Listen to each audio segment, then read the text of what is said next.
tell me, what was it like joining this epic franchise and as a callback of somebody we've met before? Tell me about that. And yes, this will be after later, so. Okay. This was after the panel, y'all, so this is the inside scoop after the panel. Right. I don't want to get in trouble because I've done that before. Fair. I have been part of this Mortal Kombat family for a little while, but as the character of Devora. So I got to come back and play the character Li Mei, who is somebody that was played many, many, many moons ago. Yeah. I don't play video games, so I had no idea of who this was or what she did or what the relationships were. So I had to rely on Dominic to fill me in every single time we shot.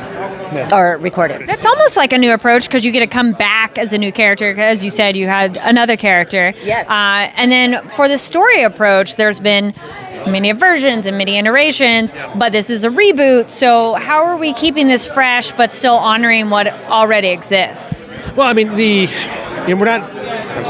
The freshness is in how we have sort of rebooted these backstories and these origin stories and made them different from what they before. The cores of most of the characters remain what you're familiar with, but how they're getting there has changed, right? And the details that are involved have changed. And so that is really allowing us to bring new people in a way that maybe they hadn't been able to if they didn't get caught up, so they can jump into this fresh and enjoy it.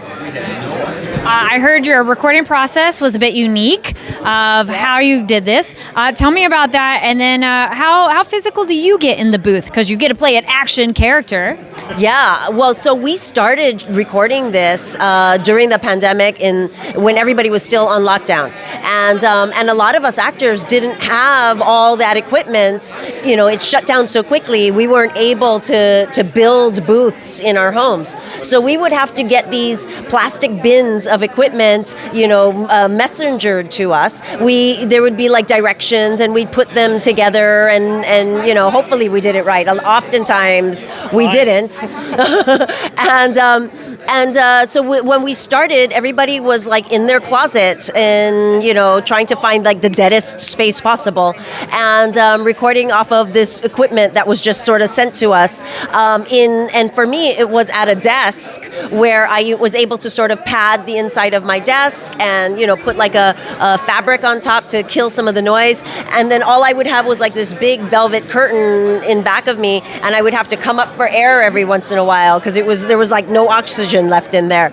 But also being like very physical with this character, it was hard to do all of this action stuff sitting down at my desk, being crowded by this curtain. So yeah, it was so refreshing to be able to finally go back in the studio and have some air to breathe and be able to move and really feel like I could have this character in my body. Mm-hmm. And then was there any kind of difficulties you had to face in the process of bringing this to life? I'm sorry, I didn't hear you. Yeah, no, sorry. Were there any difficulties you had to face to bring, to fulfill your role on this project, and how did you overcome those? Because obviously for the voice actors, how you record is differently, but story still, like communicating with everybody, I would think that would be a challenge too. Yeah, certainly that, because everybody in the studio was working remotely, and so trying to keep everybody on track in terms of, this is what the story is about, these are what these new reboarded backstories are. So it involved, not only just doing the script, but then, I would do these PowerPoint decks where it's like, okay,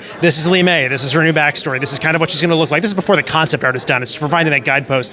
Same thing with the environments that are going to appear in the game. I put together a whole hour-long presentation for the entire studio, where it's like this remote PowerPoint thing where I had to walk through everyone through the entire story from beginning to end and get them through that. And it's been a big challenge for everybody in the building to not be in the building over the course of the entire production. So it's been tough. I'm amazed we're this close to the finish line. I feel it's like picking your favorite child, but which is your favorite backstory and why? Oh, I can't. The problem is I can't. There's so many backstories haven't been revealed yet that I can't really say. Fair. First one that comes to mind that you can share? Let's see. That's all right. All right. Favorite fatality move then? Oh my gosh. That's. I'm trying to think, the ones that have been out already have just been stunning. I can't pick a favorite at this point. It all looks so good. Technology is just getting better and better. And when you see like the first Mortal Kombat stuff, compared to now, it is a different universe for real. Like the initial trailer where you see Liu Kang finish off Shang Tsung, it's stunning, almost jaw-dropping, even for people who work on it all the time. So, well, awesome. Thank you so much, and congratulations. Thank you.